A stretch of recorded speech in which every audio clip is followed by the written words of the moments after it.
Today, we're going to pull back the curtain on the invisible force that's shaping what you buy, what you watch, maybe even what you think about. It's a seriously powerful data science technique that predicts your next move, and we're about to break down exactly how it all works. You ever get that feeling that your favorite stores are reading your mind? How they just know to put the chips right next to the soda? Well, it's not magic, it's data. And the method behind this predictive superpower is exactly what we're diving into. And there it is. The secret sauce is called association rule learning. It's all about finding these hidden connections in just massive amounts of data, uncovering the secret patterns of what goes with what. Okay, so to really get how this works, we gotta start with the absolute basic building block, the rule itself. What does one of these things even look like? At its core, it's actually incredibly simple. Just think of it like this. If a customer buys one thing, then they're also pretty likely to buy this other thing. It's just a simple if-then statement. Now, in the data science world, we have slightly fancier names for this. We call the if part the antecedent, and then the then part the consequent. That little arrow in the middle just means leads to or implies. So the antecedent is the if. In this case, somebody buys a laptop. The consequent is the then, the thing we predict they'll buy next, like a laptop sleeve. Simple, right? If laptop, then laptop sleeve. But before we go any further, there is a huge critical warning we need to talk about. Okay, this is so important to remember. This rule does not mean that buying a laptop causes someone to buy a sleeve. All it shows is a correlation, that these two items just happen to be bought together a lot. It's a pattern, not a cause and effect relationship. That's a massive difference. Right, so not all rules are created equal. You can't just rearrange an entire store because one person bought two things together. We need a way to measure which rules are actually strong and meaningful. And to do that, we use three key metrics. First up is support, and this is really just a popularity contest. It measures how often a combination of items shows up in all the transactions.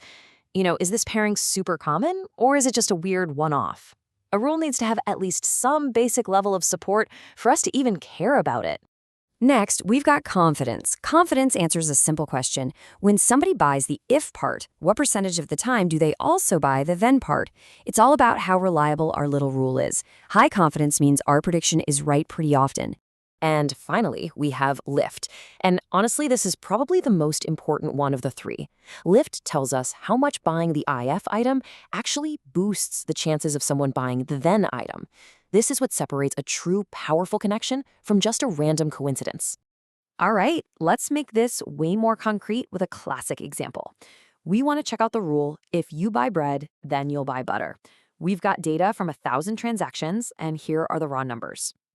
So when we actually crunch those numbers, here's what we get. The support is 12%, which is pretty common. The confidence is 60%. That's solid. But the real eye-opener, the number that tells us if this pattern is truly meaningful, is the lift.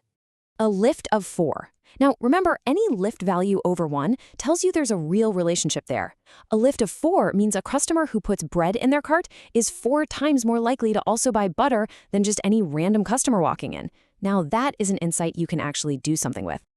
So this seems pretty simple, doesn't it? Just check every possible combination of items and see which ones have a high lift. Well, there's a problem. A very, very big problem. The problem is something called exponential growth. Every time a store adds just one new item, the number of possible combinations doesn't just add up, it multiplies like crazy. For a store with n items, the number of combinations is 2 to the power of n. So for a tiny little store with just 100 items, the number of combinations you'd have to check is, well, it's this. I'm not even going to try to say that number.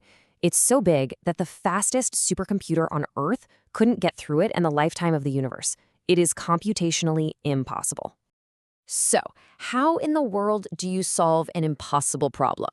Well, you use a really clever shortcut. It's this brilliant piece of computer science known as the a priori algorithm.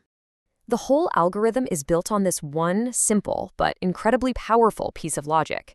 If a group of items is rarely bought together, then any bigger group that includes those same items must also be rare. I mean, it just makes sense, right? If nobody's buying pickles, it's a pretty safe bet that almost nobody is buying pickles and ice cream together.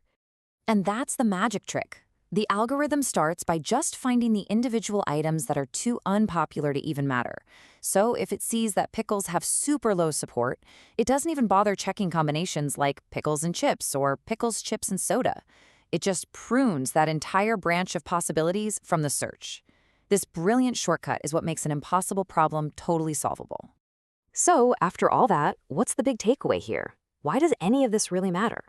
Let's just quickly recap. First, association rules are all about finding those hidden patterns, showing us what goes with what. Second, we measure how strong those patterns are, using support, confidence, and especially lift. Third, a lift greater than 1 is our green light. It signals a real, actionable connection. And finally, that elegant a priori algorithm is the key that makes finding these rules possible, even with millions of items. So the next time you get a perfect recommendation online, or you notice the hot dog buns are right next to the ketchup, you'll know it's not a coincidence. It's the silent work of association rules. And the only question left is, what hidden rules are shaping your choices right now?